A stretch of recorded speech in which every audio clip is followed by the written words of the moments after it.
Week 14 is very much a wait and see kind of slate because as we record here on Thursday morning, it kind of sucks. It's very tough to find value that we like. There are some guys you can talk yourself into, but the fact that you have to talk yourself into them is underwhelming. With that said, there are some situations where value could open up. And on this slate, I think we're going to need it. So we're going to let you know, A, where the value is right now, B, where it could open up, and C, what to do if that value does open up later on this week. Welcome on into the Heat Check Fantasy Podcast, powered by numberFire. That's right here on the FanDuel Podcast Network and numberFire.com. My name is Jim Sonis. I am a senior writer and analyst for numberFire.com, joined here as always by Brandon Gadula. He is the managing editor of numberFire.com. And Brandon, that's where I'm at on this slate. Where are you at for week 14 right now? I'm at my house, but with this slate, it feels like we're going to go through and talk about the slate for an hour and a half. And then we're going to do our snake draft show tomorrow or Friday with JJ Zacharyson. And you're going to drop like we got this news and that news and this news. So like everything's different. What do you think about now? And then I'll have to sum it all up in like a minute and a half. Kind of feels like the way that it's going to go because there are a lot of unknowns at this point. We can speculate, but it's almost hard to speculate because like some of the speculation would be, okay, what if Melvin Gordon doesn't play, but it sounds like he's going to play? Yeah. I don't know about the Tony Pollard situation. I'm not trying to like get too far ahead, but like, it doesn't really feel like there's a whole lot of like things that we can even feel like we can lean toward. It really seems up in the air in a lot of spots. And the things we can lean towards kind of suck. Like, do I want to use Zeke? Not really. Yeah. I might have to. Do I want to check out Jalen Guyton and Josh Palmer? Not really, but I'm going to have to. Do I want to talk about how I view this 49ers backfield with all the stuff they've got up in the air? No, but I'm going to have to. So it's going to be a difficult one from that perspective. Also with the snake draft, lucky for you, if my plane gets delayed to Phoenix, you might not have me to ask these weird questions. So like, there's always that possibility. That's true. That could bail you out from having to talk to me. So we'll see. Speaking of that, I'll be in Phoenix this weekend for the World Fantasy Football Championship. If you're there, swing by, say hi. I'm not hosting this year. I'm just kind of there to hang out. Think decent stuff for social. I got to justify my plane ticket basically. So I'll be hanging out if you're there. Come say hi. Congrats on qualifying. I'll also be there for the FanDuel Fan Fest on Thursday. That is in Scottsdale, I think. I'm trying to figure out where these cities are. There's like Phoenix, Glendale, Scottsdale, and I don't know which one is which. So I'm going to figure that out. I've never been to Arizona. I've been to like 2 states out west. I guess Colorado, California, Washington. So we're working on it. But if you're going to be there, say hi at either thing Saturday or Sunday. It's a Nelly concert Saturday. I think that's pretty fun. So swing by there. Also, do not forget to get yourself entered to the FanDuel Listener League for week number 14. FanDuel.com/league/listener league. FanDuel.com/league/listener league. $5 entry, 3 entries max. There is no rake for that one. Again, $5 entry, 3 entries max. There is no rake. To get yourself entered, FanDuel.com/league/listener league. Also, for Thursday listeners, what better way to gear up for the weekend and then to spice up your thirsty Thursday night football with FanDuel and Captain Morgan introducing Captain Morgan's Thursday Night Pick'em, a completely free-to-play contest series that gives you 4 chances to win a share of $10,000. Here's how it works. FanDuel fans will have the chance to answer 10 questions centered around both Captain Morgan and that Thursday's NFL matchup. Fans who answer the most questions correctly will be eligible to earn their share of that week's $10,000 cash prize. Thursday Night Football will kick off before you know it. So head to FanDuel.com/Captain Morgan NFL, FanDuel.com/Captain Morgan NFL, and spice up your game day today. Must be 21 plus to participate. For more details, visit FanDuel.com or download the FanDuel Fantasy app. Eligibility restrictions apply. And don't forget to spice up your game day with Captain Morgan. Let's dive in here to the slate overview for week number 14. And Brandon, I think this is a week where I can't nitpick value. If it comes across, I can't nitpick it. That also means, but like nitpicking to me means taking good plays and making them less good. It does not mean taking a mediocre play and making it good. I think that's a key distinction. I don't want to talk myself into someone who might not be a suboptimal play, but I do want to be very receptive to value that may open up. Is that a weird way to explain that? Does that make any sense? Was that totally convoluted, or what is, what about you? No, I think you said you don't want to talk yourself into someone who's not a suboptimal play. I don't want to talk myself into someone who is a suboptimal play. Thank you. Okay. It's still early. I was like, am I missing something? But yeah, I think that's really what this week's going to come down to is really like staring at everyone you click in your lineup and be like, okay, is this guy in my lineup because he makes the rest of the lineup work or because I like him? And if it's not because you like him, maybe reconsider. We talk about upside all the time. We talked last week in depth about wide receivers and their odds of, like, they really need to have like every checklist going, every checkbox going if they're low salaried receivers in order to have a big game. If you're just plugging in guys who let you play Austin Eckler or whoever you think is worth the salary this week, because I'm already there with some lineups where it's like, I can play Gerald Everett. Do I really want to play Gerald Everett? I'm actually kind of high on the Seahawks, so like this is probably not the best example, but I mean, he can get benched, so I think he actually is a good example. But yes, absolutely. This is a week where I could see like 1:08 p.m. regret, where it's like, man, I went like 30-40% Jalen Guyton because he made lineups work, and I shouldn't have done that. I mean, imagine waiting until 1:08 to regret it. I regret the lineups I'm going to make now. It's Thursday. Yes. I regret them now. Yes. Like I told you on Slack yesterday, I regret how much redacted I'm going to use. I'm not, because like, do I actually want to tie myself to this person publicly? Right. I will eventually. I'll talk myself into it during the show. It's Clyde Edwards-Helaire. I'm going to talk myself into it, but do I want to? No, I regret it already. But there's this key difference between regretting it before and after lock, because if it's before, you can do something about it, and that's what I think I really should be driving our decisions. What can I do about it? I don't know if I can't do anything about it. But you could. So I actually ran like an optimal lineup based on like my 75th percentile outcomes, and unsurprisingly, it was the most balanced lineup that I could have imagined. I mean, Travis Kelce was in it, so it's a Brandon lineup. But it had, no, because that's a golf lineup that I would typically do. I don't really go balanced in NFL, but it's, nobody below, I think 6,300. It was Elijah Moore was in it. Jets defense at 3,000. So like, but like, I don't think anybody was above 75 or so. So like, okay, it was like Cam quarterback or what? I think it was Cam. Yeah. Okay. Sorry, Rose is trying to eat my cords, which is not ideal. She's locked in with me because my wife is doing interviews right now. So she's unhappy about the situation and biting my hand. We will try to get through that. Apparently, One-Eyed Jack on YouTube, though, is on board with CEH. So apologies in advance for mushing him. That's my bad. We'll talk about why I am potentially there later on. Let's start things off, though, with injuries, because injuries will be a key thing for this week. You're still biting me. This is very rude. Anyway, Melvin Gordon returned to practice for Denver on Wednesday.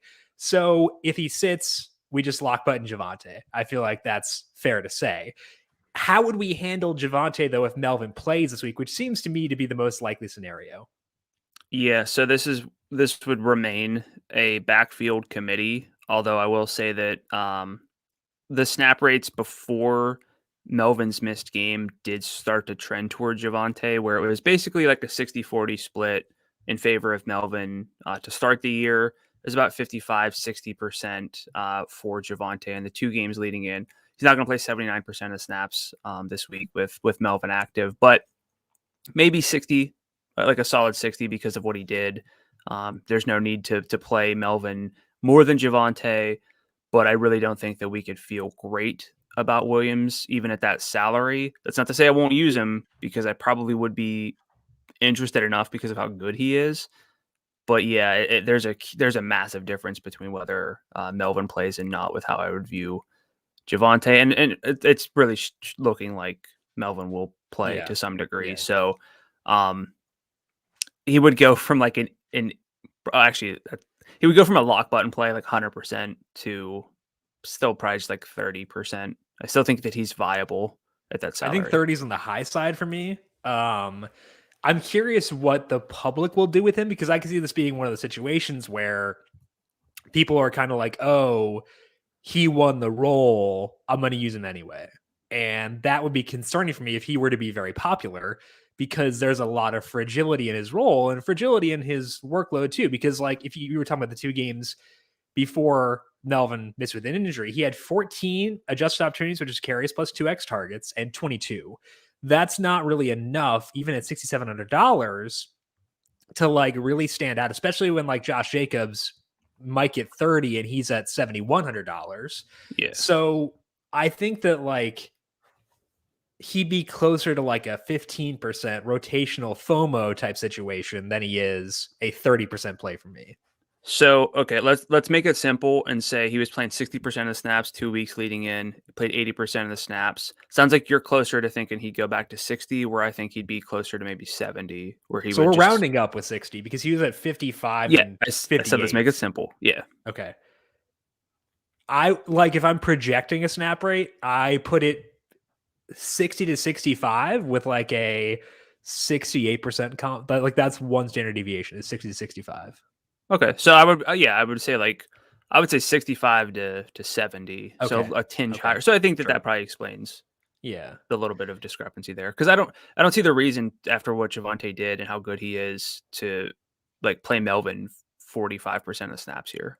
Yeah. I mean, it's tough because like even in that one game where he was at 58%, Melvin missed some time due to the injury there, came back in, but like he did miss some time in that game. So I don't know. I think I think the takeaway here is we both would like to have some of Javonte Williams, but it's there is a capped number with Melvin being back because we both expect Melvin to have a legitimate role. Is that correct? Yeah, I would say that that's Okay. accurate. Okay. Speaking of the $6,000 backs, Tony Pollard missed Wednesday's practice due to a foot injury. Zeke was a full participant. So hypothetically, let's say that Tony Pollard sits. How would you handle Zeke at $6,900? So, well, this just popped into my head, so it's not fully formed. Okay. Zeke right now is playing at like league average rate. Like Uh-huh. his numbers are like league average, but it's a really good offense. 6,900 with potentially like a feature back role. It's like a Clyde Edwards-Helaire plus situation where like his snap rate's going to be better than CEH's. He's still, no matter how quote unquote bad he looks, his efficiency numbers are like average. Give me that within this offense. I'll take it because he's been playing. No matter what anybody wants to say, he's been playing snaps. Like there's one thing to say he shouldn't be playing snaps, and there's another if he's not. But he had been playing snaps. I think that like Zeke with no Pollard would be a big step up from Javonte with Melvin if we're trying to compare like guys at similar salaries. I agree. I agree there. And like, I think that like, looking at the situation, you can feel okay about Zeke if there's no Pollard because the usage has been there and the usage will be amazing. And plus, like he's finally rested. Like they were on a stretch of 3 games in 12 days on that Thursday night game. They still used him a lot. It's possible his efficiency gets better. He was at a press conference yesterday and said that he is feeling a little bit better. He's not going to be full strength for a while, but like he's feeling a little bit better. And I think that that's enough where like I can like pitch myself on it. So I would say in terms of confidence, I agree with you where if there's no Pollard, my confidence in Zeke would be higher than Javonte with Melvin. And I'd be pretty okay being aggressive with Zeke too. Like the Washington rush defense is pretty good, but I think with this offensive line finally being healthy, that's a big plus. I just have a lot of faith in the Dallas offense in general. So to me, I think he'd be like a top shelf type play if there were no Tony Pollard. Yeah, and I think that it makes sense from a process standpoint because we're saying he's been playing snaps. Even like with the injury and with Tony Pollard, like playing well. Zeke's played 69, 63, and 66% of the snaps the past 3 games. With all those concerns that you were talking about, with little rest, clearly not 100%. The Cowboys are 5th in implied team total on the slate. I don't think people would really want to use Zeke even if Pollard's out. So Yeah, I think he works from like a cash game, but also a tournament standpoint. I'd agree with that as well. Okay, Elijah Mitchell's in concussion protocol after experiencing symptoms on Monday. He didn't practice Wednesday. Neither did Deebo Samuel. Sounds like Deebo has a chance to play still, despite not practicing there.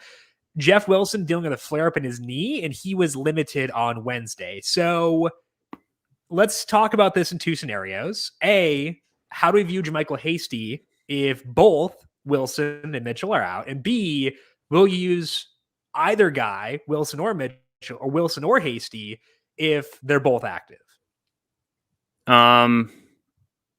Okay, so if we get just the JaMychal Hasty backfield, what's salary, 47? Yeah. Yeah, I'll take that. Yeah. He's because of the receiving work. Correct. Yes. I can sacrifice some high end upside. If your salary's 47, it's different if your salary's 67 or even like 57 if you really have no path to a ceiling. But his receiving role is good, and across all games he's played with no adjustments, he's run on 32% of the routes that this team's had. He's been targeted on 29.5% of his routes, which is like Cooper Kupp level. Again, he's a very specialized role, but you give me that in elevated snaps and with some rushing in an offense that just runs the ball efficiently, I'll take that at 47. It'll open up a lot. If Mitchell plays, I definitely wouldn't play Hasty by any means, but I still think I would consider Mitchell because I like that game a lot, and a lot of the projections love him, which could be a little bit scary. But I like think that he's game. Pretty likely to sit though. Right? You asked me that, right? No, I asked you what if Wilson and Wilson. Sorry, yeah, because I think Mitchell's most likely out. I think that if Mitchell plays, he's definitely in play for sure. Yeah. Jeff Wilson's 49 too. What are you doing with him then? I think you can justify avoiding the backfield if they're both active. Because I have no read on who will be like the primary guy, because when Hasty was getting passing work earlier on this year, it was when Wilson was on the PUP list. And like when Wilson was getting work, it was because Hasty was out. So we haven't seen these 2 guys healthy without other pieces here before.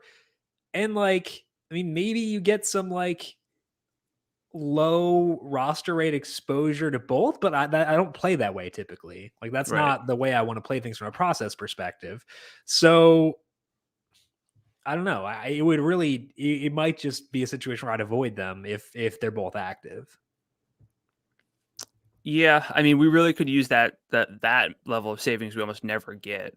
Yeah. Especially this week, it would come in handy. I'd be a little bit more open to it because of how the rest of the slate is shaping up.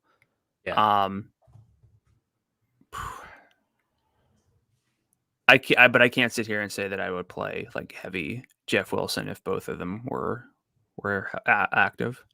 Yeah, I mean, would you use Hasty though? If both are active? Yeah.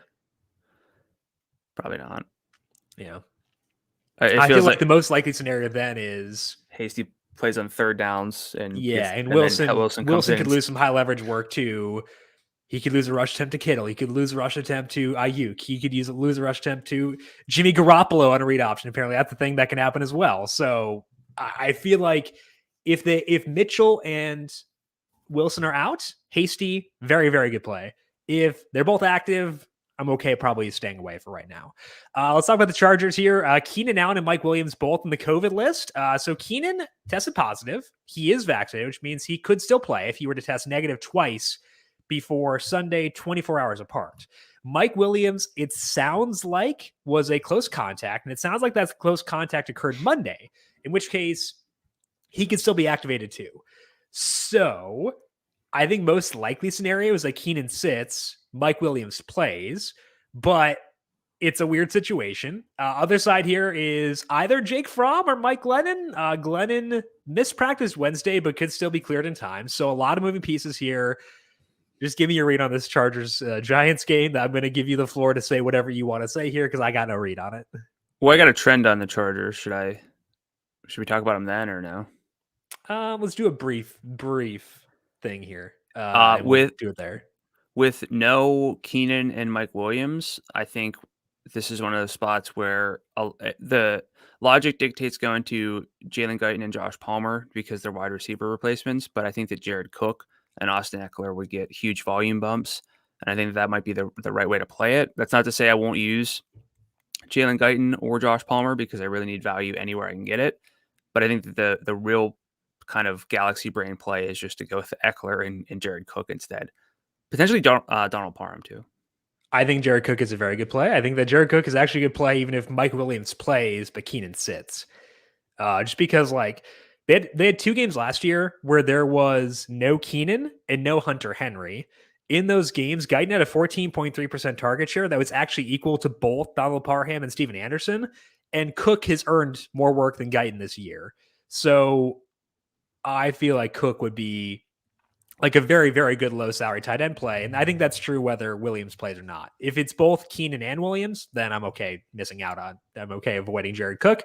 I have a hard time with the receivers. We could talk more about this later on, but I think Josh Palmer is like on par with Guyton at least, just because Guyton's not the kind of guy who earns targets. Just like the kind of routes he runs, just like, okay, go get it.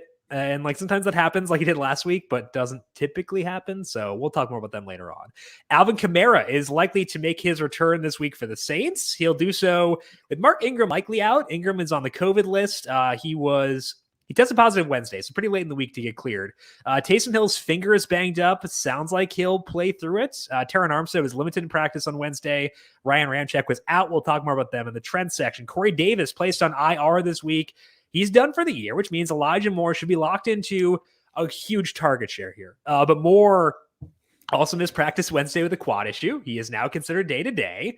Tevin Coleman in concussion protocol. So if Moore plays, will you be on him at 63 against a very good Saints defense? And any interest in either Ty Johnson or Austin Walter with Coleman and Michael Carter potentially out in the backfield?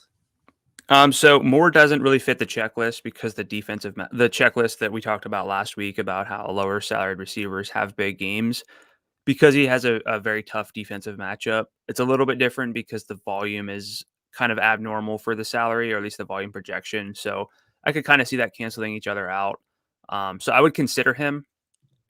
Probably not going to get there in anything close to a one-off. And I don't know if I would stack this game unless I go with just Kamara and Elijah Moore, which I could see happening. As for the running backs, I don't think so. Yeah. I'm going to leave it at that. Yeah. I mean, like, I don't think they trust Ty Johnson to carry an actual load. She's like sneaking around by like the outlets and stuff. I'm just, I've got like bite marks on my fingers. It's been a trip. She's behaving now. This is my dog, by the way. I'm not talking. I don't know if people know who Rosa is. It's my dog. Yeah. She's being mischievous.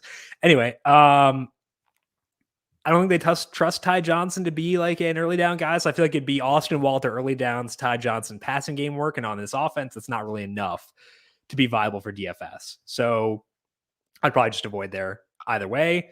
I think Johnson will get a decent number of targets, but it's like a JD McKissick type role, and that's probably not enough.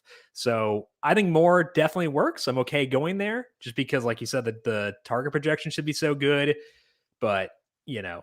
Jeez, their implied team total is 19 points, but it is only 5th worst on the main slate because we got 4 teams lower than that. That ain't great. J.D. McKissick missed practice again Wednesday due to a concussion. It sounds like he was at practice, but he was officially listed as a DNP. So let's talk through both scenarios here. How are you viewing Antonio Gibson with McKissick versus without him? With McKissick, begrudgingly really considering him still because we don't have a whole lot of other strong options. Mm-hmm. Without him, just excited that McKissick's getting a week off while Antonio Gibson is pretty much locked into most of my lineups. Yeah.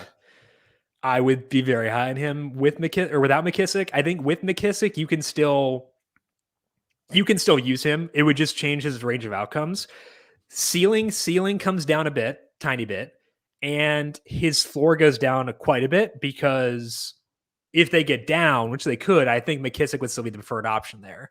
But there is a scenario in which they win. They're only 4-point dogs. There is a scenario in which they win this game, or at least are in a neutral script for the entire time. And in that scenario, Gibson grades out really well.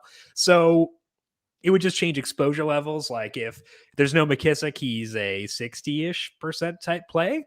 If there is McKissick there, you have to cut that in half, I think, just because like you need a more specific script for him to really pay off there. Yeah, I'm with you. That sounds about where I am with this backfield.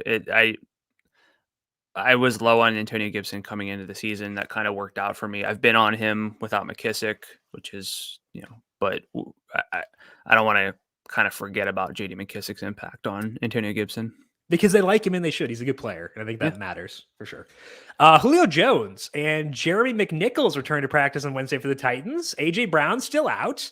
Titans are facing the Jags. So if we assume Julio is back, will you give him a spin at $6,500? Possibly. It's like I said, there's a lot of potential with a really mid-range heavy lineup, a lot of balance within that lineup. Julio, we haven't seen him yet without A.J. Brown in a game, but he has a 12-yard ADOT. The Jaguars are 29th in yards per target allowed on downfield passes. I think you could do worse. If Julio's back, it's probably because he's healthy enough to play. So, yeah. I think you could, I'll phrase it that way. I think you could do worse. Yeah.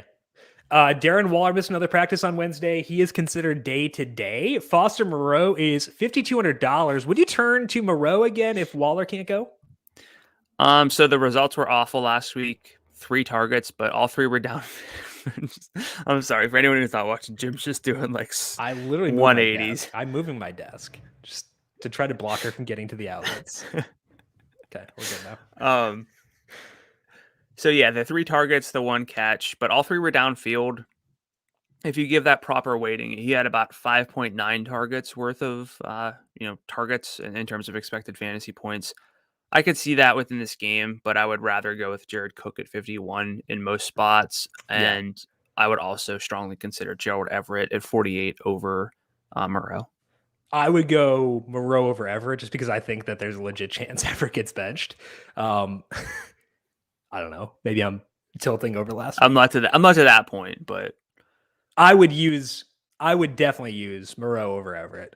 I think that Cook would be the better play though. That sounds like a heat check bet there. Moreau versus Gerald Everett. Do you want to?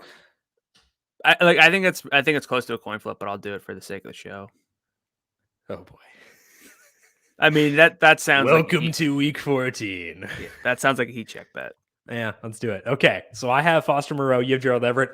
Only if Waller misses. Right. Okay. DeAndre Swift still was not back at practice on Wednesday. He's considered week to week still. I think he's probably not going to play based on this practice.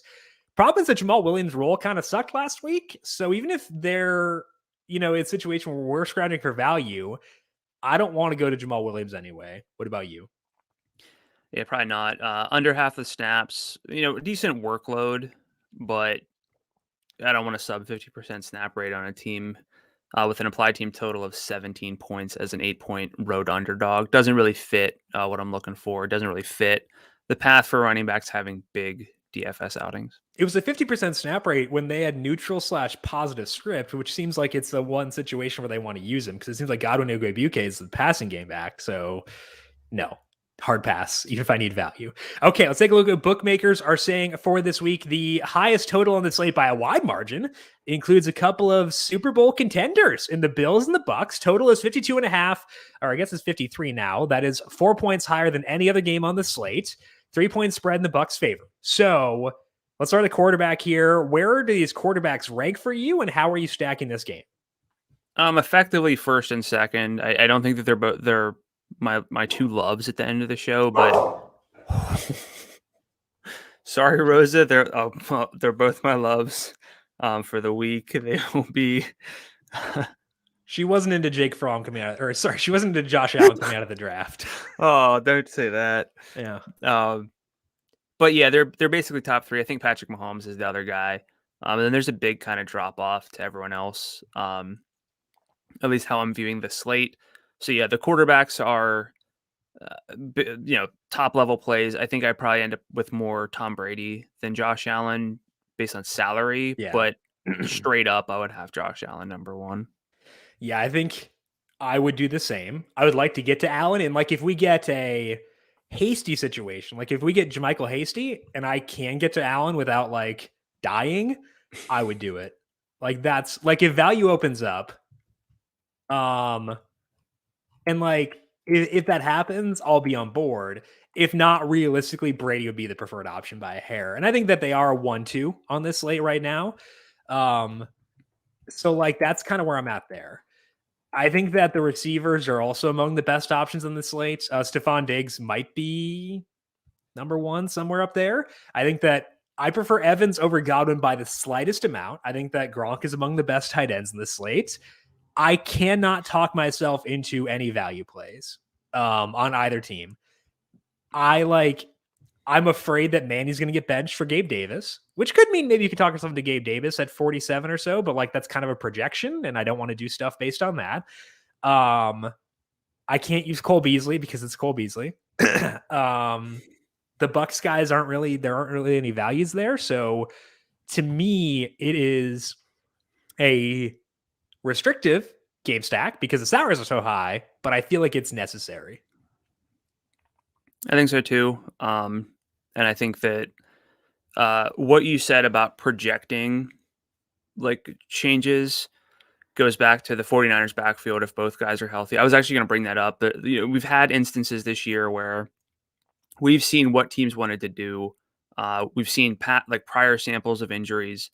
You can do a lot of that this week. You're going to have to do that, for example, with the Chargers receivers if we don't get Keenan Allen and Mike Williams, but we won't have to do that for Jared Cook. So applying that to this game, I'm not really projecting role changes.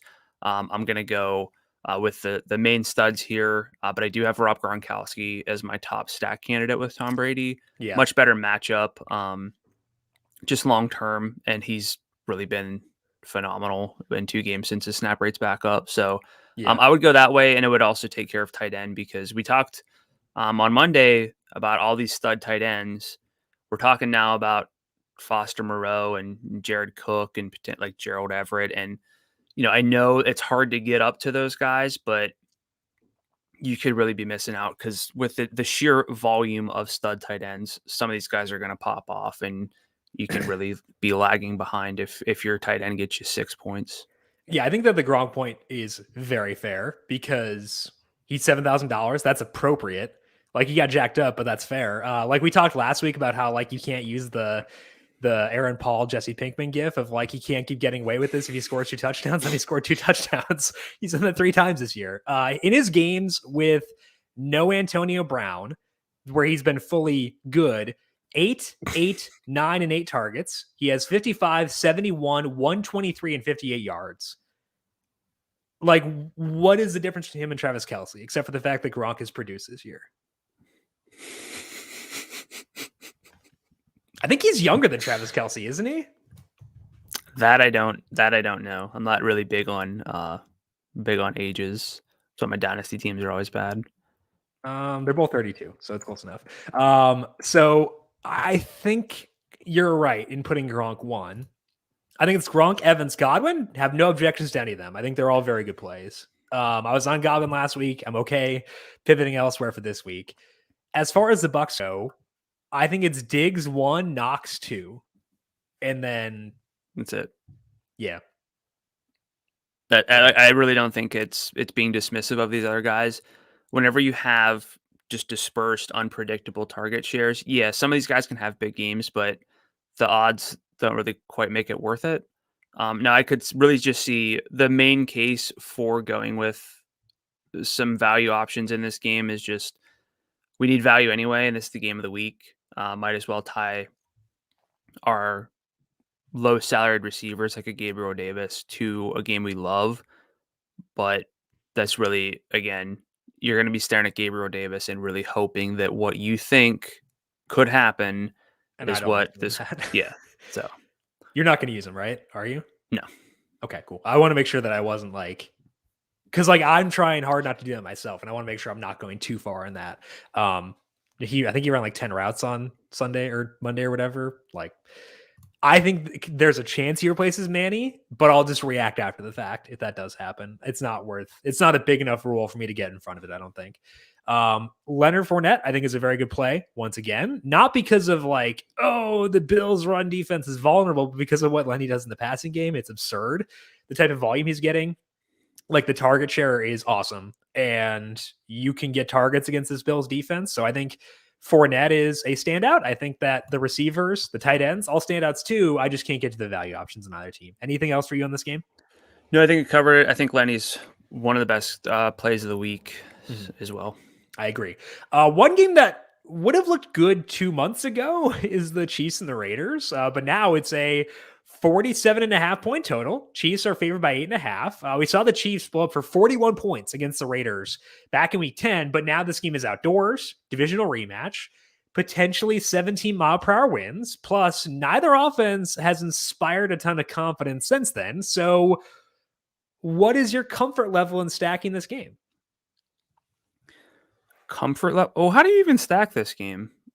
Other than, I think the one way you stack this game is, well, I guess the tight ends for the Raiders, but the main stack is Mahomes, Josh Jacobs, and then either Tyreek Hill or Travis Kelce, and that's really But I'm it. okay with that stack. I think that works. Oh yeah, like Yeah. I'll have that stack, but again, this is another game where, similar to the game we just talked about, I'm not digging for the value plays. The Chiefs secondary, tertiary, quaternary, quinary options, not a chance. Is that the word, quinary? Yeah, that's Huh. fifth. Did you look it up or did you know that? I knew that one. It's I get a little upsetting. lost after 5, but I don't go 6 deep anyway. So, but yeah, I mean, it's really that, and then potentially the tight ends with either Darren Waller or Foster Moreau, but there's nothing else aside from possibly Clyde Edwards-Helaire, but I'm not really going to stack Mahomes with CEH on the slate. I don't like this game that much, and I don't like CEH that much either. I don't mind stacking it just because like CEH, he offsets some of the salary tied to Mahomes and Tyreek or Kelce. So Sure. I think that's the main pitch because I'll need value and like he's probably the best one below 7,000 as of right now.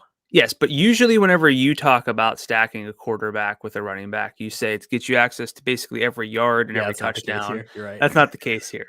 Yeah, it's more so like I need to offset the salary. If Mahomes goes off, it probably increases the odds that CEH does well too. So I think it's not like a great process play, but I think on this slate, it works if we don't get Zeke, if we don't get Javonte, et cetera, et cetera. So be out of obligation. I think that CEH is a very thin play, but like potentially just a necessary one to save salary. And like he can pay off. He could score twice. You know, it is what it is. I'm not enthused about it. I don't want to use it, but I think on this slate, I will happily lob him out of my player pool if more value opens up. It just hasn't yet. So that's where I'm at with him. I think that like the way to phrase this in terms of your confidence in this game is I give you 10 lineups and you're only using Brady, Allen, Mahomes. How do you allocate those 10 lineups? So I'm building 10 lineups and using only those three quarterbacks. You don't have to use all three, but those are the only three you can use. Realistically,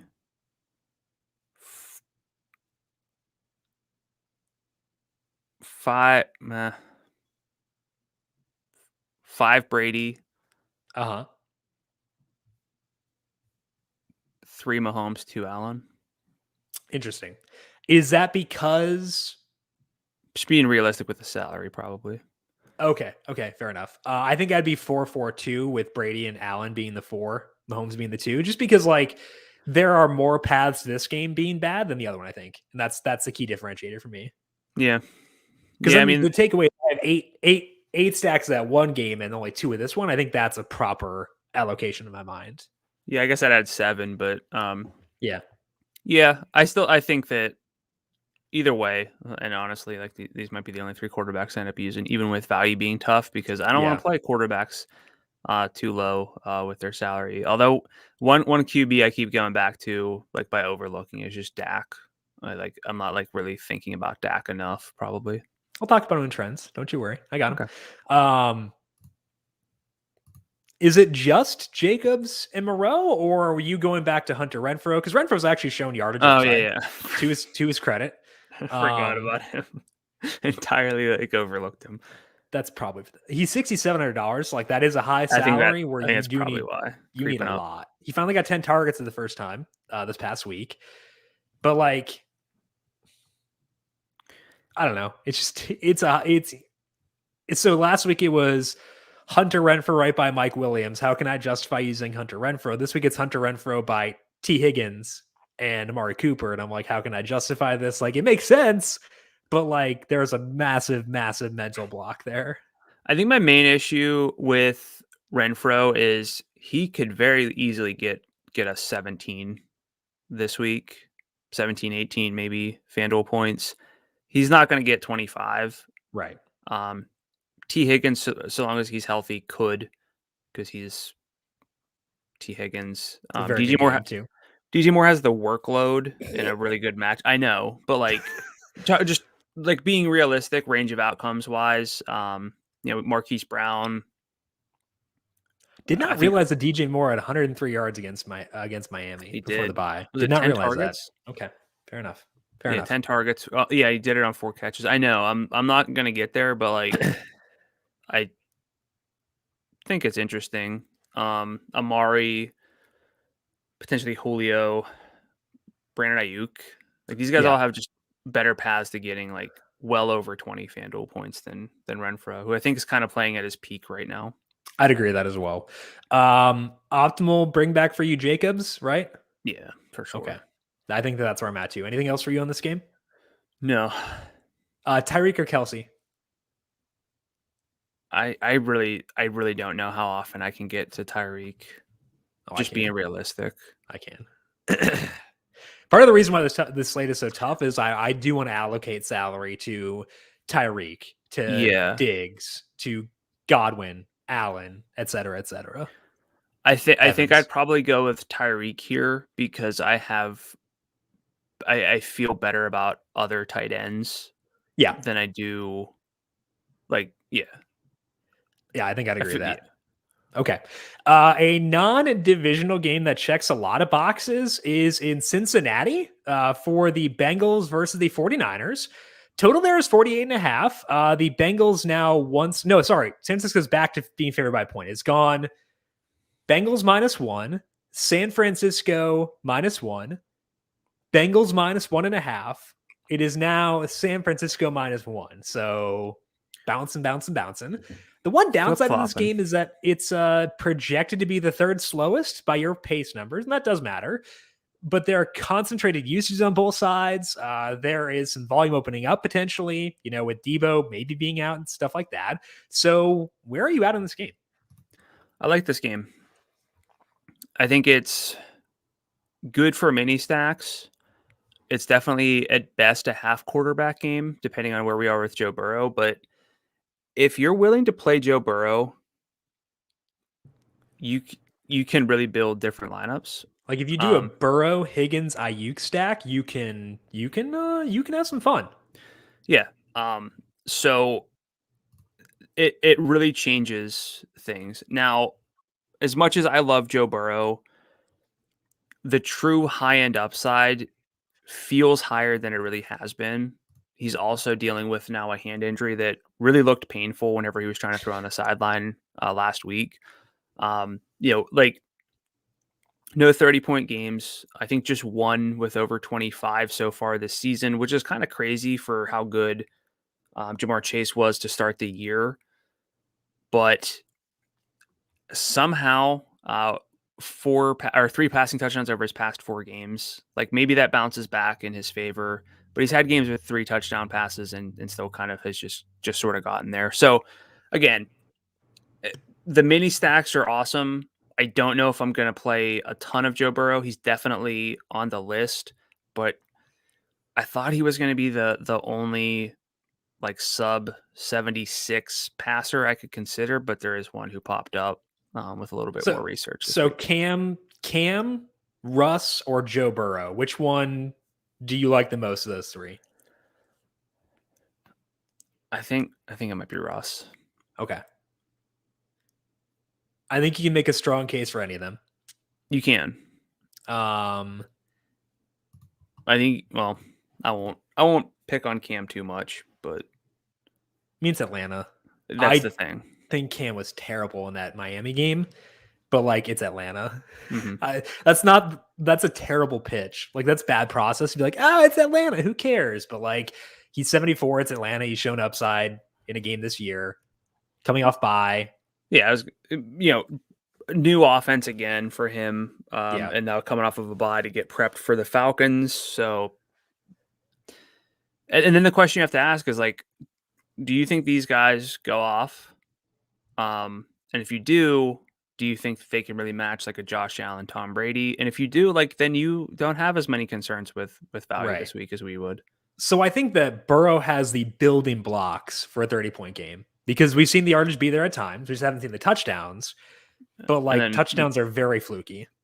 Yeah. So honestly, if it comes down to, okay, so going back to the very beginning of the show, when we're talking about guys we don't want to look at and click on, say, well, it makes this lineup work.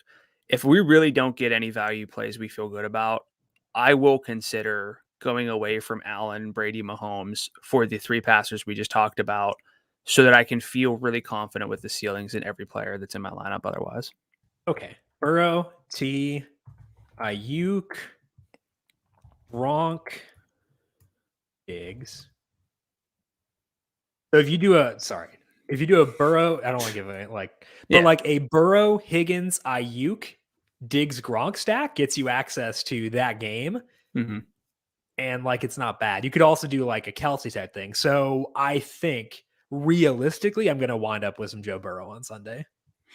Yeah. I really think that solves all the problems if you think these guys really have the high end upside. And for most of the season, quarterbacks in the 7,000 range haven't really had paths to big ceilings. Yeah. That's why we haven't really been talking about them that much. It's these stud quarterbacks who really have the potential to get to 30 plus. Very infrequently do the lower salary quarterbacks get there.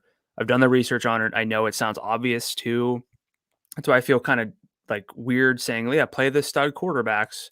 But it's a different NFL right now than it was a few years ago where high end upside wasn't really like when Aaron Rodgers was like the top quarterback and all he did was like throw. I mean, he ran a little bit, but like, it's different now. It also helps too that like Burrow at 71 actually does make a difference from a salary perspective because that is $1,700 less than Josh Allen, $1,400 less than Mahomes, et cetera, et cetera.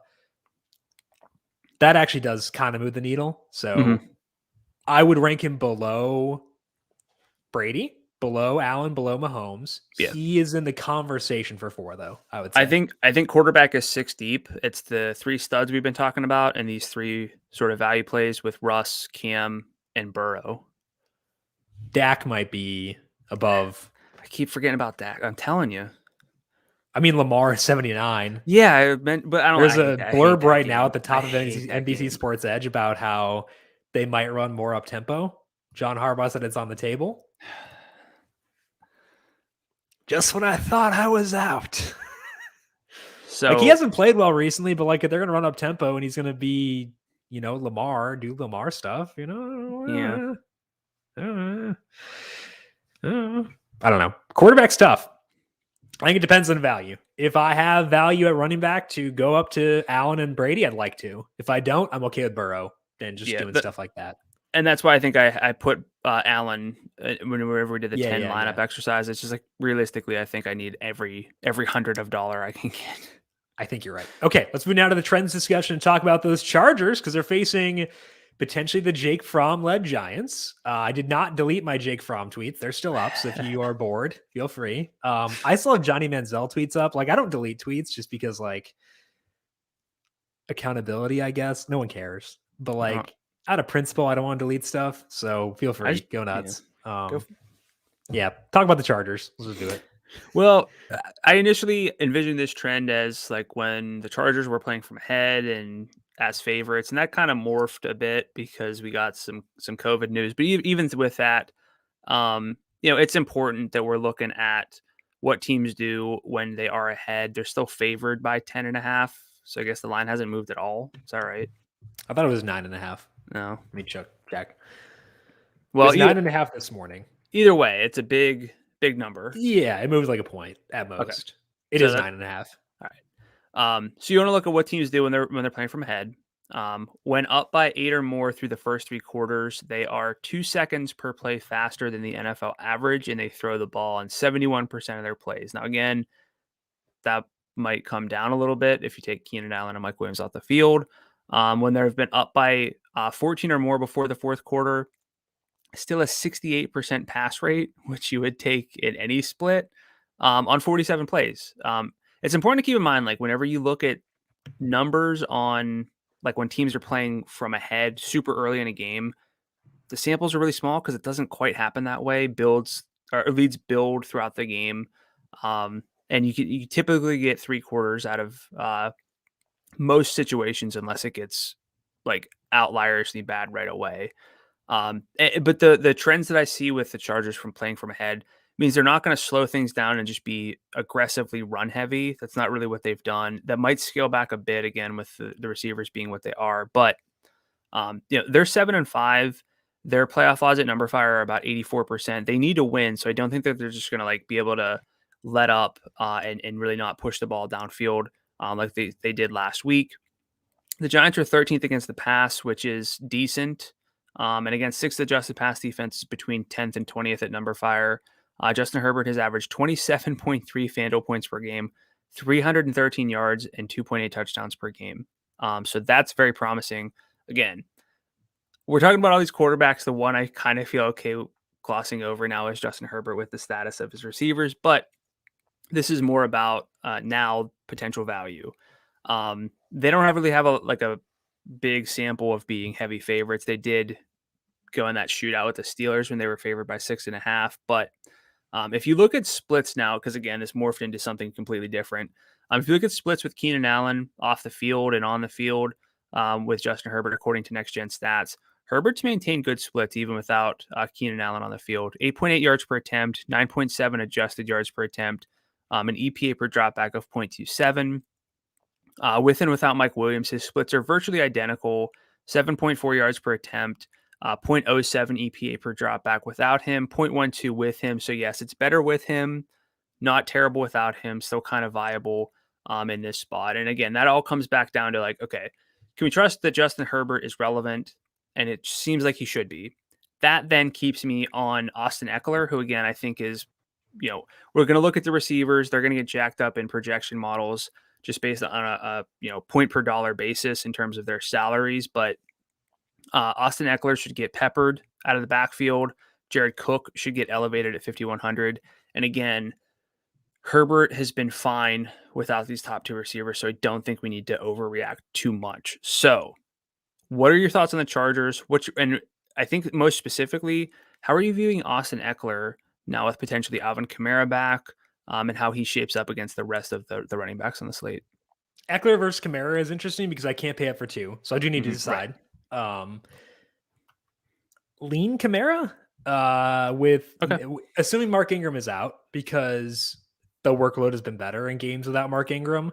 I know the quarterback play is wildly different between the two sides, but I think the workload here matters a lot, and the Jets matchup does help too. So I prefer Kamara over Eckler. I think Eckler gets a boost, but I think I can replace Eckler's production via guys with lower salaries. Kind of like Gibson, honestly. I think that he comps. You don't envision like a 12 target game coming for Eckler or anything like that? Maybe. I don't know. Maybe I'm too low. I don't know. No, we don't quite know. We haven't seen this offense in this state before, but yeah, it's very fair. It's a fair question to ask. I think 18% target share, that's a good number, which is what you mentioned week 6. So that'd probably be 8-9, which I don't know. I guess maybe I should be higher. Yeah. No, you're probably right. As far as the other guys, I think it's Cook for sure as my favorite option between Guyton, Palmer, et cetera, et cetera. I don't think Palmer is even on the table if Mike Williams plays. Correct. He'd have to be if they're both out. If they're both out, then I'd go Palmer over Guyton. But if just Keenan is out, then I would say it's Jared Cook. Guyton, So you mentioned that he had a 13% target share in week 6 with Mike Williams being limited. I skipped that Last part of the year, notes, what's but that? I skipped that part of the notes, but Oh, just kidding. Okay. Last year when Keenan was out for 2 games, Guyton's target share was 14.3%. He's more of a field stretcher than a target getter. So like, I just don't know if his role will change too dramatically. Like they could just go to Cook, go to Eckler, go to maybe Palmer if there's no, or just go a lot to Mike Williams. So I think I am going to be underweight on Guyton, and I feel pretty comfortable with that personally, just with the way things set up for him and stuff like that. So I mean, like, I given the think fact that he I gets sincerely think downfield work, but I sincerely think that by Sunday I will talk myself out of the receivers because I don't know if there's going to be enough there from yeah, either of them. yeah, I think I could be there as well. Although, like, Mike Williams would be amazing if. Yes. So we got a question on YouTube about Mike Williams. Let's clarify his status here quickly. It depends on when he was a close contact of Keenan. It sounds like he may have been a close contact on Monday because I think that's when Keenan tested positive, which means he wouldn't have been in the building Tuesday, Wednesday, which means if that's true, Mike Williams could be cleared on Saturday and play Sunday. So that's why we're saying if Mike Williams plays, he still could play. And I think my assumption right now is like 80% likely to play. That's why we're talking about this with him. So just clarifying that quickly, people who may be confused about that. Okay, let's talk here about the Cowboys because they're the Cowboys. They're facing Washington. High game, high total game, tightest spread. And the issue here is where they're playing because I've always been a bit hesitant with the Cowboys on the road. Whether that's like legit or not is debatable, but I at least want to dig in to what we should expect here with their game in Washington this week. There was a chance for some weather. It seems like that may have gone away, which would be great, but keep that in mind. I'm specifically looking at the Cowboys when they're playing outdoors because that is just a 3-game sample this year. It's week 14. They played 3 games outside. Part of the issue here. In those games, Dak Prescott's passing at expected points per dropback dips to 0.11. Indoors, he's at 0.28. That's not entirely fair because one of those games is the Chiefs game. He lost Amari on Friday after they had installed the game plan. CeeDee Lamb got hurt at halftime. And if you omit that game, Prescott's passing NEP per dropback goes back up to 0.29. It's a very good number. The Cowboys scored 29 points in regulation in both those games. They faced the Bucs defense and the Patriots defense. Washington's defense has been better recently, but they are still 30th against the pass based on numberFire schedule adjusted metrics. Their past 3 games have come against Cam Newton, injured Russell Wilson, and the Raiders without their top 2 pass catchers. They did limit Tom Brady and the Buccaneers, so it is not just due to opponents, but there is some flukiness here, and I don't think we need to avoid them just yet. I think when everything is combined together, we can still feel pretty good about using the Cowboys here. I do downgrade Dak because he's outdoors, but the receivers here can still work, and Dak is still at least in the consideration for me. And the problem is with the receivers, we're dealing with very small samples. They've had 3 games this year with all 3 receivers healthy. Gallup got hurt in one of those right after halftime. Second game was a blowout, and the third one, Amari was limited due to conditioning. If you look at just the first halves of those first 2 games, before Gallup got hurt and before the second game got out of hand, Lamb has a 33% target share, which is absurd. He has 40% of the deep targets and 50% in the red zone. It is a small sample, but my goodness, CeeDee Lamb, you monster. Gallup was at 19%. Amari is at 15%. So I think that what we have here is similar to the Bucs last week, where even though the shares are spread out and thus the floor is low, they still have paths to a ceiling. I don't think you can afford, you can lean on either Amari or Gallup for cash games, but I think they're all viable for tournaments. So to me, the takeaway here is I do want to downgrade Dak some because they're outside, not off the map, but peel slightly reduced. Lamb is in play in all formats. Amari and Gallup work for tournaments. So any differing takes for you on this Cowboys offense? It just sounds like it sounds like I'm going to be too low on this offense in a spot that's really not as bad as it might seem. when you have other sort of better games to go to. I think the main concern for me is potentially bringbacks. If we get J.D. McKissick playing, there's not really anyone from Washington I would feel good about bringing it back with. Like, great, I should probably say. And You then feel good about Gibson, but not great. good. Yeah, that's Yeah, yeah. I agree.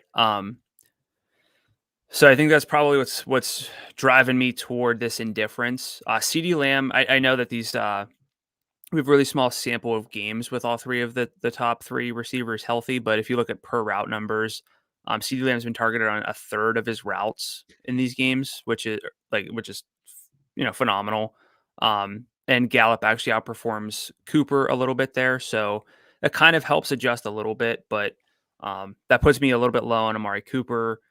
Always uncertain about Michael Gallup, even though I love Michael Gallup. So it feels like a little bit of too many question marks to want to stick to this game, and I think that maybe that's why I'm a little bit low on it. But I do see the case for this game being very, very sneaky. Lamb versus Godwin for you. Lamb straight up, but I'll probably have more Godwin because I'll have more Because of stacks of game that stacks. game. Yeah, Lamb versus Diggs, kind of the same thing. Diggs. Okay, Diggs. I agree. I agree that it's Diggs. I think I'll have more exposure to Lamb than Godwin, though, if I had to guess. Okay. As far as Gallup goes, I just think you look at the guys in the low 6,000 range, most of them don't have the 100-yard upside that Gallup has. And I think that's why I'll wind up being there. Just the salary's low. Amari, kind of the same thing. It's a better range for him by T. Higgins and stuff like that. And by Mike Williams, if Williams is able to go. But like Gallup, just like from a salary perspective, really hard for me to like not like I don't want to go too crazy because he's such a volatile player. But like okay, getting to, 20, 30 somewhere in there with him. I think that's okay. Like that still gives me good cushion should he come up short. And I think that is a key thing. Because I think that after him, like the next guy up in salary is Cortland Sutton. I would never, you could give me 15,000 lineups and I wouldn't consider Cortland Sutton this weekend. Tyler Boyd, same thing. Cole Beasley, same thing. Emmanuel Sanders might get benched. Amon-Ra St. Brown, LOL. Tim Patrick, what are we doing here? Like, it's really bad after Gallup, and I think that's the key driver for liking him. That's not a great reason, but it is what it is. Well, I think that goes back to the balance lineup I was talking about, where everyone just like 6,000 and above, aside from your defense, you can make that happen, especially if you're willing to go with like a Cam or Russ at quarterback or Joe Burrow at quarterback. Yeah, a lot of different ways to go this week. Yeah, there are. So let's talk about Russell Wilson. You had mentioned him as being a consideration. Sell me on him. That's the pitch here. Sell me on Russ. Okay, so it's really easy to write off Russell Wilson based on what Yes, it is. It is. And I know that you have to convince yourself with some stuff, but I think there's some underlying data within this offense heading into a matchup with the Texans that's like promising. They're just like straight up aren't a whole lot of offenses I want to target on this slate. So I either have to have a really tight core or look really hard at these teams outside those top three games that we've been talking about to make sure I'm not missing anything. By week 14, I think we know largely who teams are. It comes down now to like making sure we're not missing stuff that has maybe been changing. And one team where things might be changing is with the Seahawks. They've been bad with Russell Wilson if you just sort of use the eye test since Wilson returned, but there are kind of signs of hope. We have 4 games with Wilson back. He's averaged 12.6 FanDuel points per game on 33.5 passing attempts per game, 211 yards per game, 1 passing touchdown per game. The EPA per dropback is a minus 0.28, which is awful. It's way, way, way below expectation. But one thing that really stands out to me is that he's dealing with a hand injury, but he's still averaging 329 air yards per game. That's the second most. His ADOT is 9.8 yards. That's the second highest among starting quarterbacks in that span. If you adjust his expected completion rate for drops and all that stuff, he's at about 68%. It's 1 percentage point lower than the NFL average. The past 2 games, he's actually overperformed the NFL average in expected completion rate. So that's promising. If you have the like high risk, high ADOT, passes with an above average expected completion rate, that's kind of the recipe for potential regression. More importantly, even than that, well, not more importantly, but just as importantly, honestly, in that span, they ranked 5th in pace in non-garbage situations, according to my numbers, and 6th in pass rate. So that's something. Their running back situation is a mess. That much is certain. So Russ might be kind of playing better than perception. They are throwing the ball pretty heavily. They are playing pretty quickly, and we know where the ball's going. Since week 10 with Russ back, DK Metcalf has a 21% target share. It's averaging just 7 targets per game, but 2.8 downfield, 1.3 end zone targets per game. Gerald Everett is at a 20.6% target share, 6.8 per game, 0.3 deep, 1 red zone target per game. And then Tyler Lockett's at 20% targets himself, 3.5 downfield targets. Again, 3.5 downfield targets per game, 1.3 end zone targets per game. There's a lot of potential within these great athletes that he's throwing the ball to. They're facing the Texans, who are 25th in adjusted pass defense. Their average in pressure rate. The over-under is horrible. I get that. But look, we know, at least anecdotally, any week, DK Metcalf, Tyler Lockett have slate-changing upside. Within this matchup, with Russ playing way better, I could say, than perception, because perception's so low, I think there's some appeal to just taking some swipes at these stacks. So did I sway you at all on Russ? Probably not on Russ. Okay. But like, I think from an eye test perspective, because we love the eye test here in the heat check, big film guys. He's looked better the past 2 weeks, not just last week, past 2 weeks. I thought he looked fine in the Washington game. Just like he and DK were on a weird vibe. So like, I'm okay with them. The problem I have is that they're by everyone in the games I want to stack. And like, that's where my lineup start is. Okay, I'm putting Tom Brady with Mike Evans and Stephon Diggs. Realistically, will I get back up to DK and Lockett for that third receiver slot? Probably not in a game I don't want to stack, because they are right by Mike Evans in a game I want to stack. They are just below Chris Godwin. They are above Jamar Chase in a game I will stack, at least with minis. They are right by... I can skip over McLaurin. Hollywood, I don't think is the best matchup given the Browns' speed. I think it's more of an Andrews game there, so I'm okay with that. But Mike Williams, he's a better one-off, I think, if he plays. T. Higgins, 68, game I want to stack. Amaria, game I want to stack. So although I think they are good plays, if I'm being realistic, I think I'll be underweight on them. Like, realistically, I think they're good plays. I want to say that. But like with the way I play things and the games I want to stack, I don't know if I'll get there. Just do the way things work. And that could be a mistake for sure.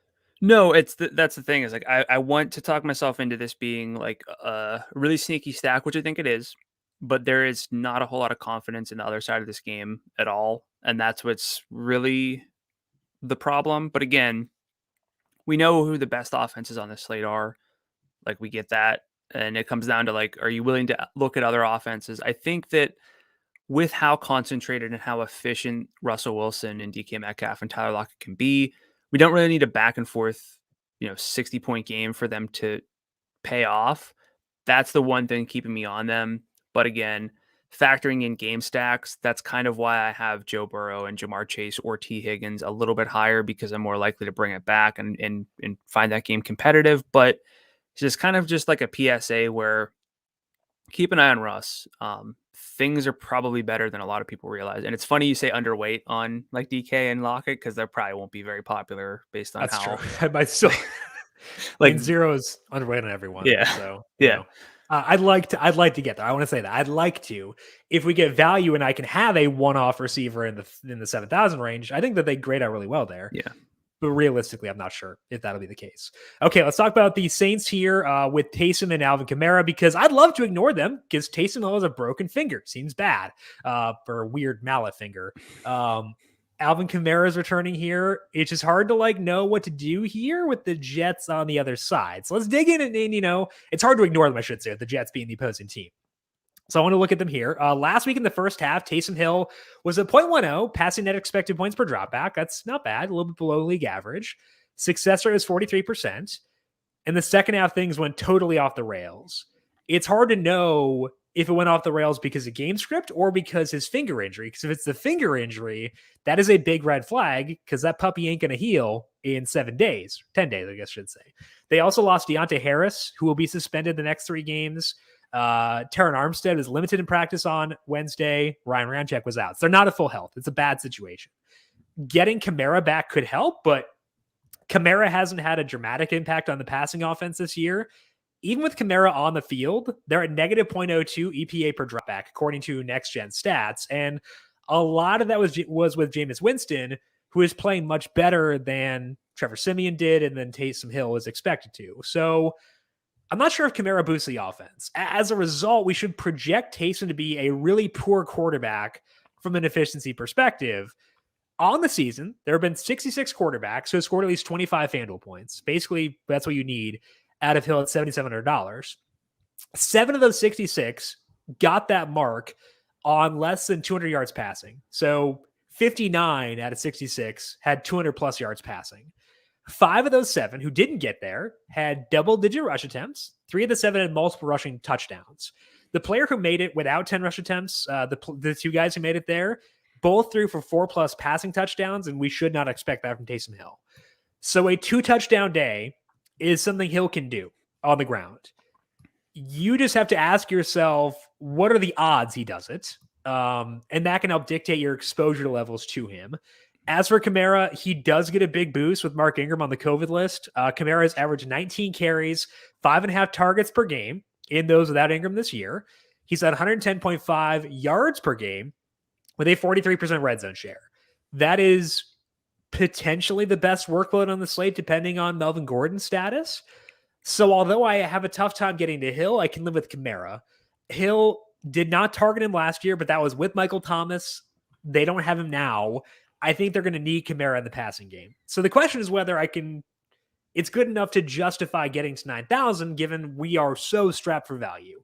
I think the answer could well be yes, especially with Melvin, maybe JD McKissick being back. But it's a lot of moving parts, and 9,000 is a lot on this slate. So that's the tough thing here. So what's your view of Kamara with Ingram likely out, and do you see enough to get to Taysom Hill? So I like Kamara from in a vacuum. Yeah. Added to the context of the slate, I don't quite see myself getting there. If I'm going to allocate salary to a high-end running back, I do think it's going to be Austin Eckler because I feel way more confident in the passing work being there. Taysom Hill might just check down to Kamara 10 times, and then I feel goofy. But the offensive expectations are still better with Eckler. Again, Justin Herbert has been kind of unfazed without Mike Williams on the field. Still good without Keenan Allen on the field. I know there's a little bit more that goes into it than just that, but I'd rather play a running back tied to Justin Herbert than Taysom Hill. So that's probably going to lead me toward going Eckler over Kamara if I'm choosing between the two. And then as for Hill, we talked about this on Monday as well, but Hill at 77 and then Lamar at 79. I know we're looking for every dollar we can get. I don't really care how bad that game sets up for Lamar just in terms of pace and points. I think it's potentially getting a little bit too cute to go with Taysom Hill over Lamar whenever, and this would be very different if Taysom Hill did not have a hand injury. I would say he's going to be able to throw the ball efficiently enough against the Jets, who are awful against everything. The Jets actually, surprisingly, have been decent against quarterback rushes. They're actually first in success rate allowed, but they haven't really played any quarterbacks who run the ball. So I'm going to throw that in there. But yeah, again, with Lamar, 200 more, Russ, even 200 less, Cam. So, if you have to kind of sell yourself on a run-heavy quarterback getting to some passing efficiency and a really, really good matchup, I think I'm higher on Cam than I am on Taysom Hill this week. Yeah, I'd agree with that. I think Cam's a better play than Taysom. I think that Burrow's a better play than Taysom, and I think that that's enough where I'm not going to get there. Again, there are reasons to like him, but I think there are more reasons to like others. I think you need a very specific set of things to go well. A narrow set of circumstances. His hand injury basically needs to be so minimal that he can, like you said, get to 200 plus yards. And again, that's what sets apart like the Kyler Murray whenever he's healthy is because he throws for this like the same passing stats as other stud quarterbacks, but also runs. Just rushing quarterbacks don't really get you there. So yeah, it's very possible. It's the injury that's just. I would say it's possible Taysom gives me the middle finger, but I don't know if he can because I think his finger's like kind of like jammed. So maybe he can't. We'll see. Weather for this week. There are some spots with some wind. I'm just noting them for right now because it could change by Sunday. But 14-mile-per-hour winds for the Ravens and the Browns, 17 for the Chiefs and Raiders, and then 11 for Cowboys Washington. Chiefs Raiders actually is high enough where I would be downgrading Mahomes a bit if it sticks. I'd be okay with that, especially given there are some concerns with that wind in that game. So check back on it on Sunday. That would be another tiebreaker for Diggs versus Hill for me. So check back on that wind on Sunday. Let's move now to our positional plays for week number 14. Starting off at quarterback, Brandon, what you got there? All right, I'm going to say mine, then you can say yours, but I want to ask you a follow-up about quarterbacks this week once we're done. I'm going to start with Patrick Mahomes. We've actually haven't talked about him much, all things considered. 8,500 this week. He's been great this season despite a lack of like huge games. I know that there's still that concern, but the Raiders 27th in adjusted pass defense. He has played only 4 games against opponents worse than 17th in adjusted pass defense. So he's had a really tough schedule this year. In those 4 games, 356 yards per game, 3.8 touchdowns, just shy of 30 FanDuel points per game. So I'm good with that. Tom Brady, 8,200 is my second love. Could get a little bit forgotten relative to Josh Allen within this game, just because Josh Allen has that rushing potential. But, played 2 top 4 adjusted pass defenses this year, 324 yards, 2 touchdowns per game. Actually is like navigated high pressure rate teams really well too. 23.5 FanDuel points per game. His time to throw is actually like a smidge higher against high pressure teams than it is outside that split, which is crazy. So I think they kind of figure out what they got to do against certain defenses. What was the question you wanted to ask? Well, I was going to let you go, but I was going to say, we're talking spoiler alert, you're talking about Josh Allen and Mahomes. So talk about them and then I'll ask. So I think something will happen where we get value before Sunday. Okay. That's why I think Josh Allen works at $8,800. If we don't, I will go Brady and Mahomes Brady and Mahomes as the top 2, just because I will need that value. I think we'll probably get something to happen to open up some stuff before Sunday, which is why I think Allen makes a lot of sense here, because the Bucs, they're ranked 8th against the pass. And that's like a good matchup, but like you can beat their secondary, and Josh Allen averages 6.3 rushes per game, 35 yards per game. He has just 3 rushing touchdowns so far this year, which means he could be due for some progression there. He is a slight dog coming off a really bad game that should keep popularity lower than usual. Also some bad vibes around the Bills, given like the press conference stuff. Like that's not on them. That's on the reporters for asking weird questions. But like that might drive down popularity. So if we get value, I want Josh Allen. Otherwise, I do like Mahomes. Slight edge over Tom Brady. I'm curious how popular he will be. We know the Raiders are going to be, they're going to play their defense. They're going to do what they do. I'm hoping Mahomes is less popular due to the offense's weirdness. They've shown they still have a ceiling. It's the floor that stinks. And I care about ceiling. So if we get wind, I'll go Brady over Mahomes. If we don't get value, I will go Mahomes and Brady over Allen. There are some conditionals in here. What was the question you wanted to ask? Given the whole slate, and I know we want these stud quarterbacks, realistically, how many quarterbacks do you see yourself playing, including the value guys? 4. So I think it'll be Brady, plus Burrow, Mahomes, and Burrow. Okay. I think it'll be 4 for me as well. I don't think I can actually get to Russ, which I might regret just because I like him so much. But I think Burrow or Cam would be my differentiation plays. Not differentiation in terms of popularity, but like in terms of roster construction. So, okay. I do think that you can better justify spreading out quarterback this week, but like I know the downsides of that are still in play, and that's why I don't think I want to do. I think I want to stick with 4 still. Mm-hmm. Okay, let's go to running back. What do you have there? I'm going to go with Austin Eckler just because I think that process-wise, he is an amazing play, regardless of what happens. It's either a really efficient offense with Keenan and or Mike Williams, or if not, he could be set up for like a Najee Harris level target game just because of what he can do.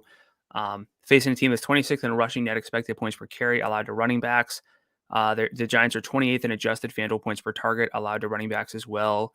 There is some fear of a blowout still with the 9.5-point spread, but even with that, like if you take Keenan and Mike Williams out of the equation, or even just Keenan, the offense is going to flow heavily through Eckler. So I think that he is the running back worth his salary at the top if I have to pick one.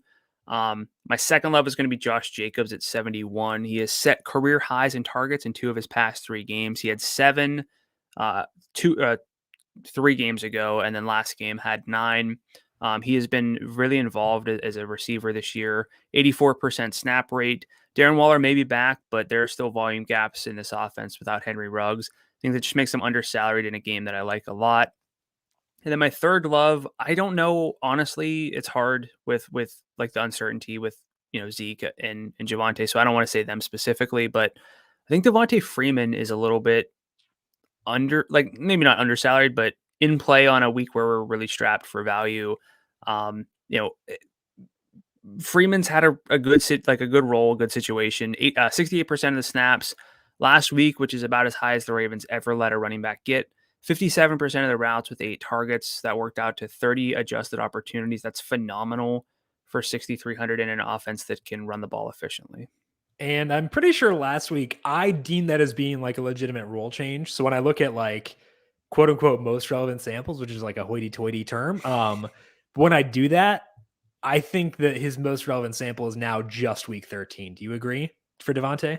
I think so, because that snap rate went up. They don't like it. I think since 2016 they've let a running back get to a 70% snap rate one time.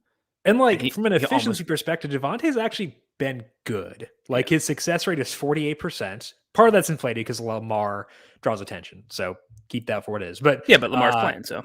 Yeah, and Latavius is at 47%, but Latavius is at negative 0.04 rushing net expected points per carry, whereas Devontae's at 0.09. Like, that's pretty good. Mm-hmm. So I think it probably sticks. Do you prefer Devontae or CEH? Devontae. I think it's very close. I would probably lean CEH, but that could change by Sunday. That's where I'm at right now. My first love is Leonard Fournette because he is an undersalaried featured back. He gets me access to the best game on the slate for $7,600. My hope is that people don't view the Bills as being a great rushing matchup, because they're not. Like, they're still a good defense, and like they are more susceptible to like big hulking dudes like Trent Brown or Quentin Nelson than they are to the Bucs, who are more like a finesse team. But like, with this workload, I don't really care about matchup. He's at a snap rate in the 80s in back-to-back games. Fournette has 29 plus adjusted opportunities in both those games. For $7,600, that's really hard for me to turn down. My second love is Antonio Gibson. I think that McKissick could play this week, but I think that Gibson is still a quality option, because you look at the 3 games with McKissick since their bye, Gibson is still at 30 adjusted opportunities per game, 106 yards per game, a 53% red zone share. $7,400, the Cowboys are beatable on the ground. I would lower exposure to him if McKissick plays, because it means he could get scripted out, but I'd still use him a pretty decent amount. Again, like 60 versus 30, that's probably where I'm at with Gibson.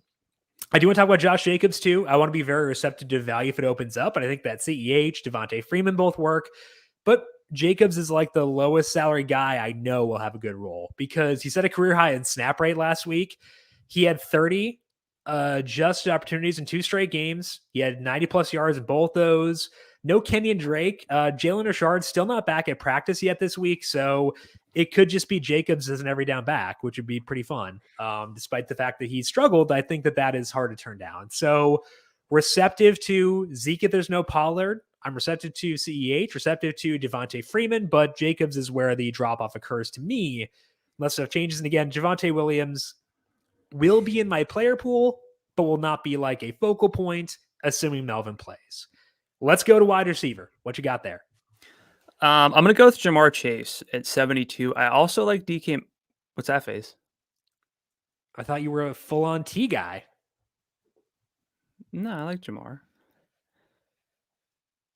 I mean, I like the Buccaneers guys, but I think Jamar Chase is in a great spot. Now you got me second guessing myself, man. No, I'm just shocked. Usually you're bullying me about T. Higgins. This is a sea change. Well, this could be like a squeaky wheel thing. Jamar Chase has said like teams are double teaming him, playing some bracket coverage, and that he wants to move around more like he did in college. Did the bracket coverage make him drop that touchdown that killed my lineups last week? Hey. Mad. I'm mad. Yeah, I I know. love him. I love Jamar Chase. Like, it's like he's not my, I don't know, my cousin. I'm allowed to be mad at him, but like I still love him. Your cousin?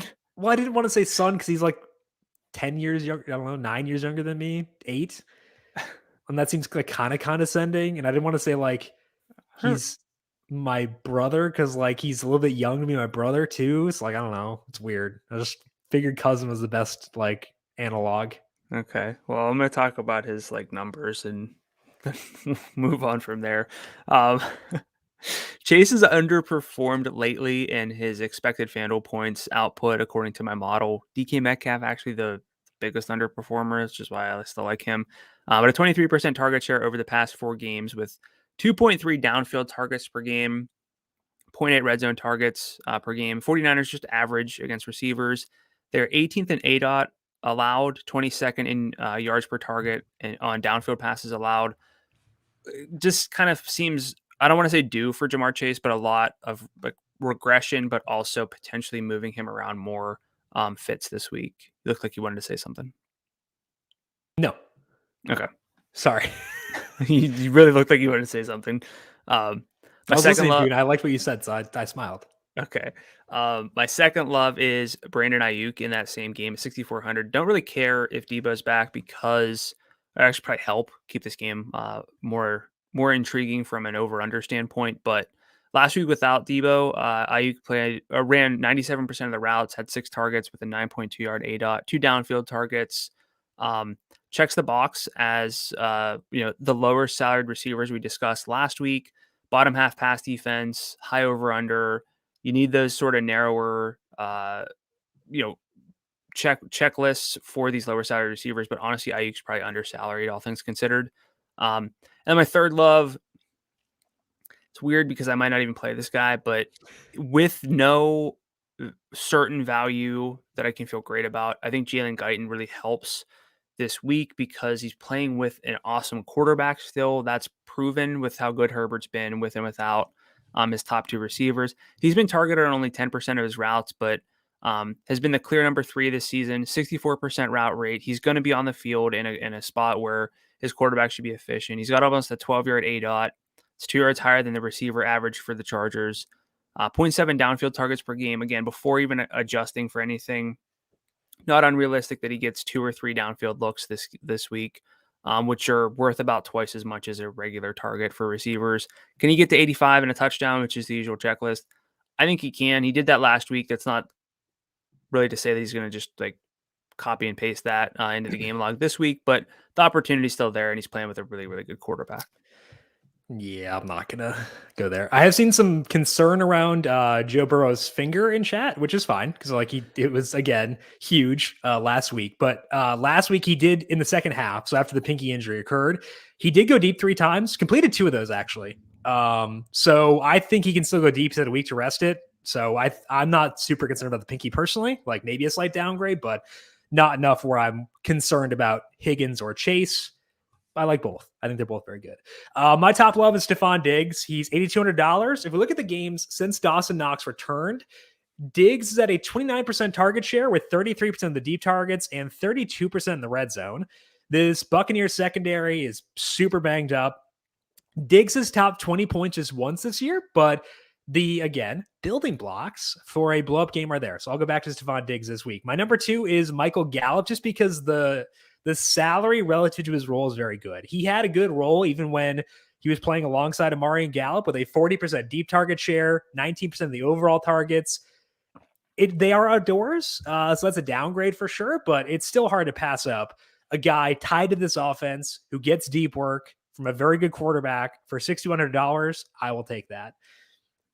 My third love, I guess.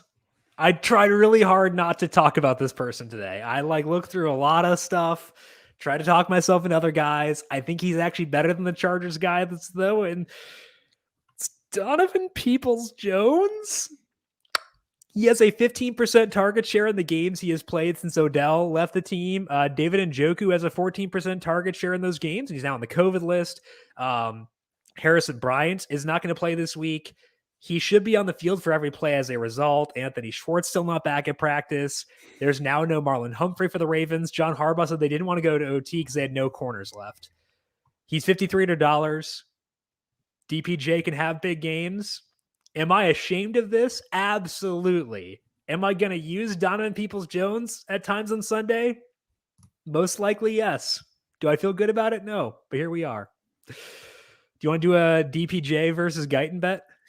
Yeah, I'll take that on the sole principle of you said he's going to be on the field for every play. You could probably say the same exact thing for Guyton, and the level of quarterback discrepancy is quite massive here. Just kidding. I was going to be cheeky, but I like Herbert, so I can't do that. Okay, tight end. Go ahead. Gronk. I think it's Gronk. Actually, I didn't even think about this at first, but isn't he he's like from Buffalo, and it's like always a big Buffalo narrative thing. That's true. So I didn't think about that. It's not in Buffalo, which is kind of disappointing. But like, yeah, you're right. Hey, I think that's going to work for Gronk just fine. But the more detailed case is that the Bills are really good against receivers, tops, and adjusted FanDuel points per target allowed to receivers, 18th against tight ends. And Gronk in his past 2 games with the snap rate back up has a 21% target share, 32% air yard share, 40% of the end zone targets. You're expecting touchdowns here. Could very easily go to Gronk. And my second love, I prefer Jared Cook to this guy, but Gerald Everett I think is still in play. Going along with that Russell Wilson bounce back narrative. He has a slightly better target share in these relevant games than Tyler Lockett, which I don't think will stick, but they've wanted to get him the ball. I know he had that costly drop turnover last week, but Houston's really bad against tight ends as well. 26th in adjusted FanDuel points per target. At that salary with Russ, I think you could, if a lineup that I love requires me to use Gerald Everett, that's not quite the same as saying like I'm using someone I don't really want to.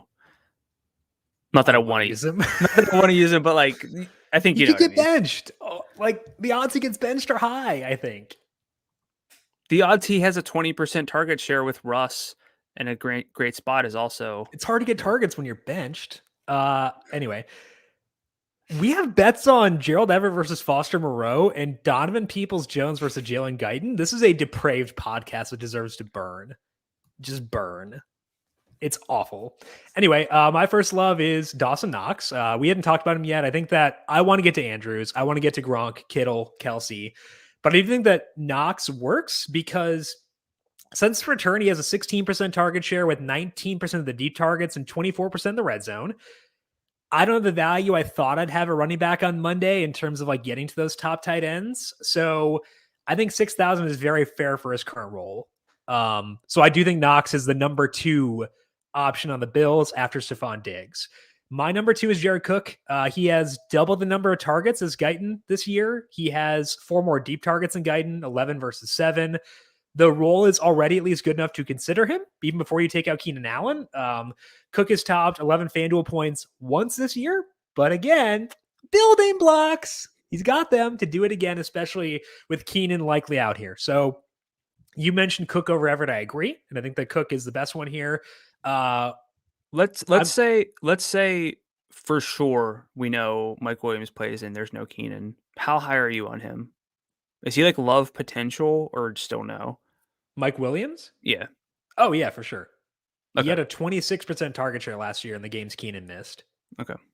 So I think that that's there. Okay, other lower salary tight ends just quickly. Austin Hooper, I don't know. Like he's going to be on the field a lot.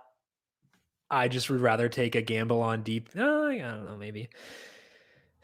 Washington guys. We got 4 to 5 studs depending on where you land with Dawson Knox. We got 3 with potentially Foster Moreau, Jared Cook, even just Jared. I don't think you need to have I don't think you need to make your tight end pool deeper, but you can. I would also say with the Washington guys, Ricky Seals-Jones has been out long enough where I'm concerned about snap rate coming back, and also John Bates, I think, is a good blocker, and I think that they'll value that. So that's why I'm not on those guys. To me, the value guys are Cook, Moreau. Let's move to defense. What do you have there? I'm going to say the Chiefs' second time around matchup, second best defensive line matchup in terms of pass blocking, according to Pro Football Focus, on the main slate, behind only the Panthers. I want games with high totals. Derek Carr has a league average sack rate, kind of has the what's the word I'm looking for? Reputation of not taking sacks, but he's been sacked at a league average rate, so I'll take that. Yeah, I think the Chiefs work for sure. They've been great. This Raiders offense has looked limited. Ruggs. Yeah, limited is good. The limit is generous. So I think they work. I also don't mind the Falcons. They're facing Cam. It's mostly about that because Dean Pease will cook up some blitzes. They might not work, but he's going to try to do it. Could give the Panthers some issues given their offensive line. They held the Panthers to 19 points in their first meeting. That was in a dome. Now they're facing them for a second time. They're $3,500. You mentioned the Jets. I would not be entirely opposed to that at 3,000. I think the Chiefs work. There was one other team that I wanted to mention. No. Where was that team? Oh, the Browns could work at 41. Coming off bye, just faced the Ravens 2 weeks ago. Lamar's kind of weird right now. The offensive line stinks for Baltimore. I think that could work. Also, the Chargers are 43. Broncos 44. I would like to save that, but those two teams are objectively undersalaried relative to other defenses. So I think that's there. Anyway, that's all I got. Anything else from you there, Brandon, before we close up shop for this week? No, I think, this one ran long, but there's a lot of uncertainty and a lot of conditionals that I think we went over. So, we'll learn a lot, and we'll touch on this on tomorrow's Snake Draft show with whatever we learn between now and then.